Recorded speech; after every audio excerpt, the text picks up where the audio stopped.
চারিদিকে যতদূর চোখ যায় শুধুই সবুজের সমারোহ। গাছে গাছে ঝুলে আছে অসংখ্য পেঁপে। দূর থেকে দেখলে মনে হয় এক বিশাল সবুজের রাজ্য। সকাল হতেই শ্রমিকরা যার যার কাজে লেগে পড়ে। কারো কাঁধে ঝুড়ি, কারো হাতে বাঁশের ডালা। সবাই ব্যস্ত গাছ থেকে পাকা পেঁপে সংগ্রহে। ডালে ডালে ঝুলে থাকা পাকা ফলগুলোতে একে একে ভরে ওঠে তাদের ঝুড়ি। গাছ থেকে পাকা পেঁপে সংগ্রহের পর শুরু হয় প্যাকিং এর কাজ। শ্রমিকেরা প্রতিটি পেঁপেকে কাগজে যত্ন করে মুড়িয়ে প্যাকিং করে। থরে থরে সাজানো পেঁপেতে ভরে ওঠে তাদের ঝুড়ি। এরপর সেই সুমিষ্ট পেঁপেগুলো ছড়িয়ে পড়ে দেশের নানা প্রান্তে। আনারসের জন্য বিখ্যাত টাঙ্গাইলের মধুপুরে নীরবে পেঁপে চাষের বিপ্লব ঘটেছে। এবার জেলার 1056 হেক্টর জমিতে পেঁপে চাষ করেছেন কৃষকরা। তবে তাদের অভিযোগ, শহরে প্রতি কেজি পেঁপে 150 থেকে 200 টাকা দরে বিক্রি হলেও তারা পান মাত্র 40 টাকা।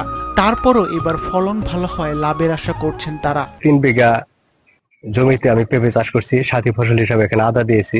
মোটামুটি ইনশাআল্লাহ এর থেকে ফলন অনেক ভালো। যদি প্রাকৃতিক কোনো দুর্যোগে যদি ক্ষয়ক্ষতি না হয় তাই আপনার পেঁপে মধ্যে ভালো লাভ থাকে। বিভিন্ন জায়গা থেকে ব্যাপারী আসে আমাদের এখানে, এসে প্রতি গাছ হিসাবে আর কি 1800 বা 1200 এরকম ধরে কিনে নিয়ে যায়। মধুপুরের মাটি ও আবহাওয়া পেঁপে চাষের জন্য উপযোগী হওয়ায় চলতি মৌসুমে 35 থেকে 37 হাজার টন পেঁপে উৎপাদনের সম্ভাবনা রয়েছে বলছে স্থানীয় কৃষি বিভাগ। আমরা ধারণা করছি মধুপুরে এবছর 400 থেকে 500 কোটি টাকার বাজার রয়েছে।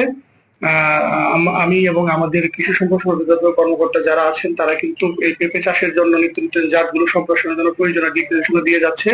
মধুপুরে পেঁপে চাষের উপযুক্ত পরিবেশের কারণে গত বছরের তুলনায় এবার পেঁপে চাষের পরিমাণ প্রায় দ্বিগুণ পরিমাণে বৃদ্ধি পেয়েছে।